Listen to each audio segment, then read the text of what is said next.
अस्सलाम वालेकुम। वीडियो में आगे बढ़ने से पहले अगर आपने चैनल को सब्सक्राइब नहीं किया तो आपसे रिक्वेस्ट है कि चैनल को सब्सक्राइब कर लें और बेल आइकन को दबा दें। चलते हैं वीडियो की जानिब। आजकल अरशद नदीम का नाम हर जुबान ज़द-ए-आम है।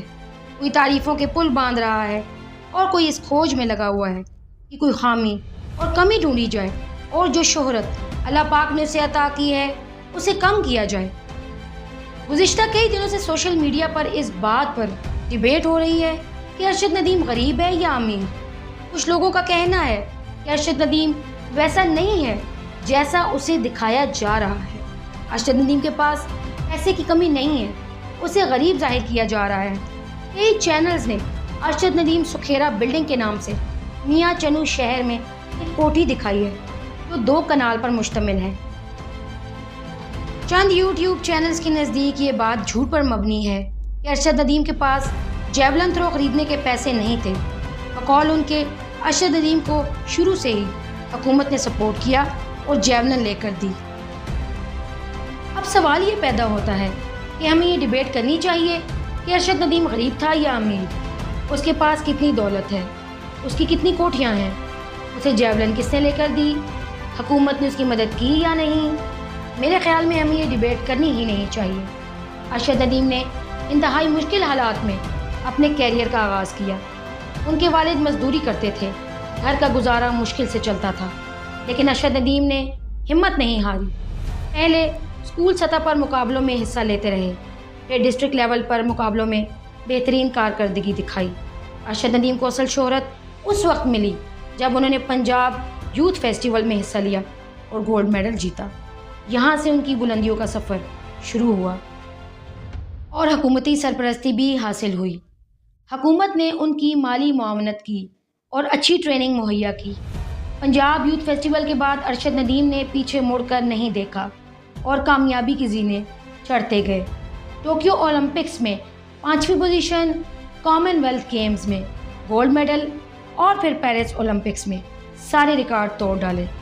ओलंपिक की 118 साल तारीख का रिकॉर्ड तोड़ दिया और पाकिस्तान को 40 साल बाद गोल्ड मेडल जीतकर तोहफा दिया और मुल्क व कौम का नाम पूरी दुनिया में रोशन किया। अरशद नदीम पाकिस्तान के हीरो हैं जिन्होंने पाकिस्तानियों के चेहरों पर मुस्कुराहटें बखेरी। जो लोग ये राग अलाप रहे हैं कि अरशद नदीम के पास बहुत दौलत है, मियाँ चनू में 2 कनाल की कोठी है, उनके लिए अर्ज़ है कि इन सब के लिए वो हकदार हैं। एक क्रिकेट का अदना सा खिलाड़ी 6 माह के कलील अरसे में अरबपति बन जाता है और सालों कोई टूर्नामेंट भी नहीं जीतता। और एक एथलीट जो हर साल कोई ना कोई तमगा जीत कर ला रहा है, उसके लिए हुकूमत इतना भी ना करे तो ये कौमी हीरो के साथ बहुत बड़ी ज़्यादती होगी। इसलिए हमें ये डिबेट ही नहीं करनी चाहिए कि अरशद नदीम को इतनी इनामी रकम क्यों दी गई, या अरशद नदीम गरीब है या अमीर, अरशद नदीम ने कोठी क्यों बना ली, वगैरह वगैरह। अलबत्ता इस बात पर डिबेट ज़रूर करनी चाहिए कि पाकिस्तान में अरशद नदीम की तरह सैकड़ों ऐसे खिलाड़ी मौजूद हैं जिनको हुकूमती सरपरस्ती हासिल नहीं। उन्हें तलाश करके उन पर मेहनत की जाए तो अगले ओलंपिक गेम्स में एक की बजाय ज़्यादा गोल्ड मेडल्स जीते जा सकते हैं। हर सूबा एक जामे पॉलिसी बनाए और उस पर फ़ौरन अमल दरामद किया जाए ताकि 4 साल में ओलंपिक के लिए एक नई खेप तैयार की जा सके। हुकूमत से दूसरा मुतालबा ये है कि कुछ प्लेयर्स को करोड़ों इनामात से नवाजा जाता है तो कुछ प्लेयर्स को महज चंद हज़ार के इनामात पर तनख्वाह दिया जाता है। इससे प्लेयर में एहसास कमतरी पैदा होती है। अगर उस प्लेयर को करोड़ों नहीं दे सकते तो कम से कम लाखों के इनामात तो दिए जा सकते हैं और हर खेल के खिलाड़ी की हौसला अफजाई करनी चाहिए। पाकिस्तान में बहुत पोटेंशियल है जिसको दरियाफ्त करने की ज़रूरत है। तमाम सोशल मीडिया से दरख्वास्त है कि इस टैलेंट को सामने लाने में अपना किरदार अदा करें।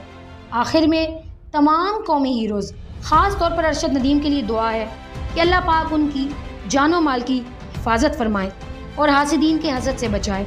Thank you for watching.